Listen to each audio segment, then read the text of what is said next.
За баярлалаа. Энэ төсвийн тухай хуулинд гай олох гэдэг нь л гэж одоо малгайтаагаар яваад байгаа шүү дээ. Ер нь бол газрын тосны төслийг дэмжиж байгаа, Эрдэнэ бүрэнгийн усан цахилгаан станцыг дэмжиж байгаа, Сэлэв төвийн хулгайг бол дэмжихгүй байгаа. Тэгээд эдийн засгийн хөгжлийн яамны сайд, инх хоёр сайд бас энэ дээр жоох идэвхтэй ажиллах хэрэгтэй хаа.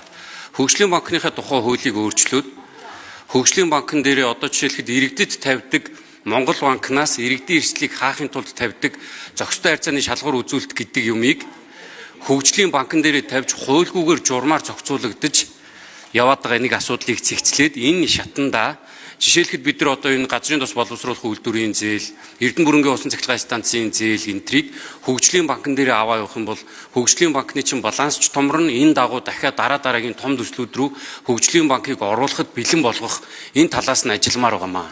Тэгээд энэ их хурлын даргатай холбоотой бас нэг юм хэлжүүл. Цогтбаатар гишүүний асуултанд хариулах уу?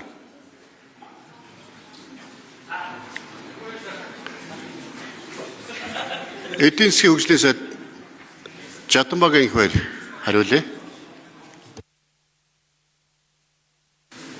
За энэ хариулах болцоонд бас мөнх баяслан гишүүнд нэг мэдээлэл хүргэдэг.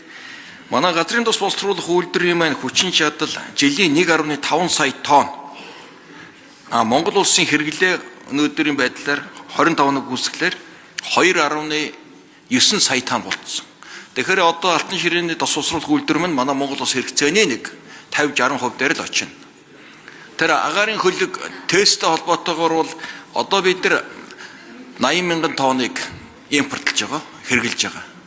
Ирээдүйн цаг дээр энэ үйлдвэр маань өөрөө 85-д хүрнэ.